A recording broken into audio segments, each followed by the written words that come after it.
सभी को राधे राधे। जय श्री कृष्णा, जय गौ माता। आज की वीडियो में मैं आपको सोमवार व्रत कथा के बारे में बताऊंगी। सोमवार कथा इस प्रकार है।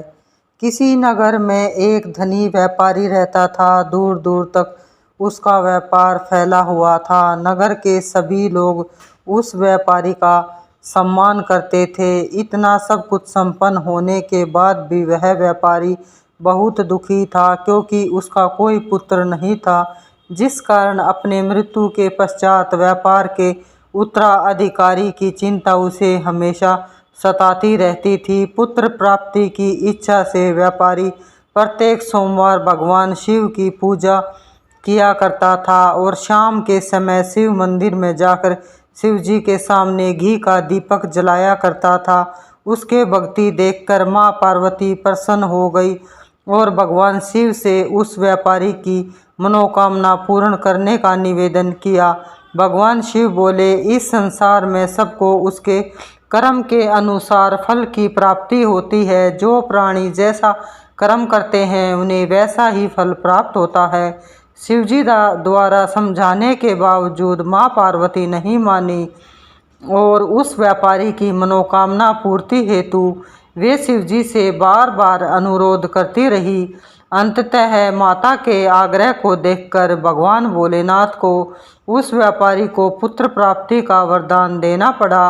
वरदान देने के पश्चात भोलेनाथ माँ पार्वती से बोले, आपके आग्रह पर मैंने पुत्र प्राप्ति का वरदान तो दे दिया, परंतु इसका पुत्र 16 वर्ष तक अधिक समय तक जीवित नहीं रहेगा। उसी रात भगवान शिव उस व्यापारी के स्वप्न में आए, उसे पुत्र प्राप्ति का वरदान दिया और उसके पुत्र के 16 वर्ष तक जीवित रहने को की भी बात बताई।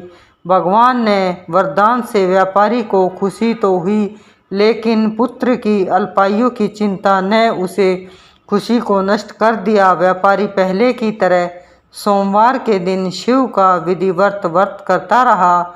कुछ महीनों के बाद उसके घर एक अति सुंदर बालक ने जन्म लिया और घर में खुशियां ही खुशियां भर गई। बहुत धूमधाम से पुत्र जन्म का समारोह मनाया गया, परंतु व्यापारी को पुत्र जन्म की अधिक आयु खुशी नहीं हुई, क्योंकि उसे पुत्र की अल्प आयु के रहस्य का पता था। जब पुत्र 12 वर्ष का हो गया तो व्यापारी ने उसे उसके मामा के साथ पढ़ने के लिए वाराणसी भेज दिया। लड़का अपने मामा के साथ शिक्षा प्राप्ति हेतु चल दिया। रास्ते में जहाँ भी मामा भांजे विश्राम हेतु रुकते वहीं यज्ञ करते और ब्राह्मणों को भोजन कराते। लंबी यात्रा के बाद मामा भांजे एक नगर में पहुँचे। उस दिन नगर के राजा की कन्या का विवाह था, जिस कारण पूरे नगर को सजाया गया था। निश्चित समय पर बारात आ गई, लेकिन वर का पिता अपने बेटे के एक आंख से काना होने के कारण बहुत चिंतित था। उसे भय था कि इस बात का पता चलने पर कहीं राजा विवाह से इनकार न कर दे, इससे उसकी बदनामी भी होगी। जब वर के पिता ने व्यापारी के पुत्र को देखा तो उसके मस्तिष्क में एक विचार आया। उसने सोचा, क्यों न इस लड़के को दूल्हा बनाकर राजकुमारी से विवाह करा दूं। विवाह के बाद इसको धन देकर विदा कर दूं और राजकुमारी को अपने नगर ले जाऊं। वर के पिता ने लड़के के मामा से इस संबंध में बात की।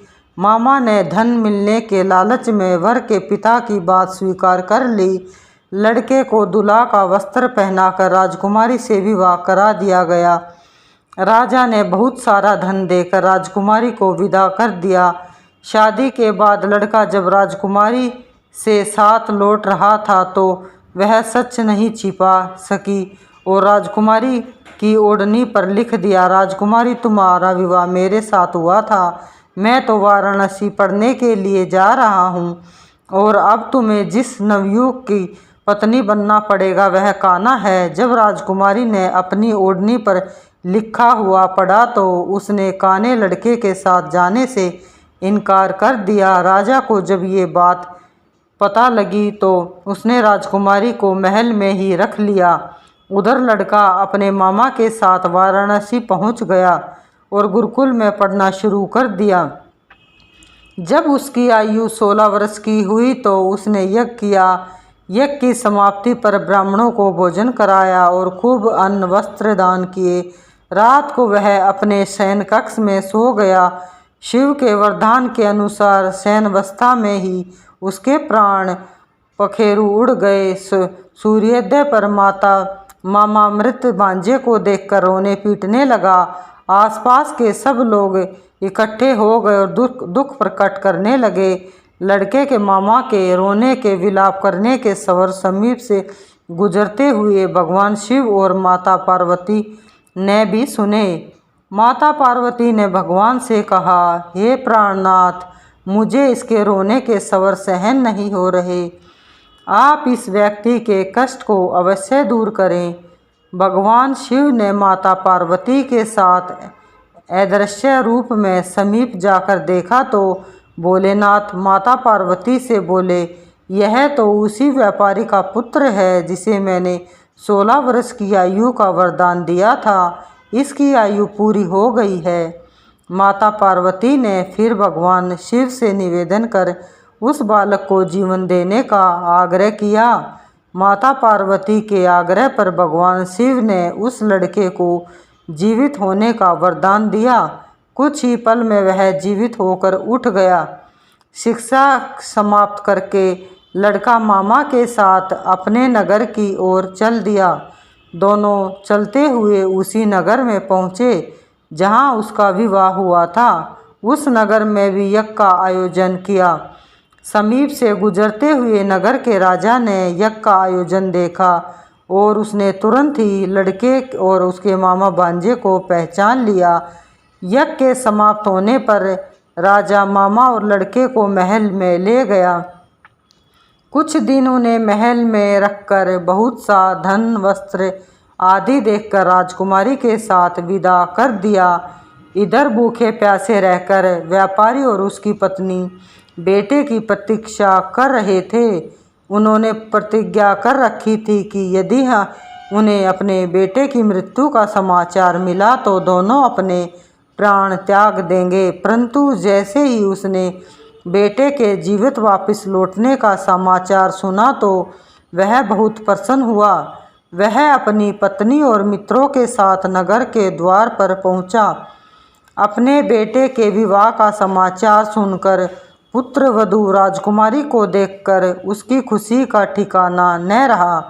उसी रात भगवान शिव ने व्यापारी के स्वप्न में आकर कहा, हे श्रेष्ठी, मैंने तेरे सोमवार के व्रत करने और व्रत कथा सुनने से प्रसन्न होकर तेरे पुत्र को लंबी आयु प्रदान की है।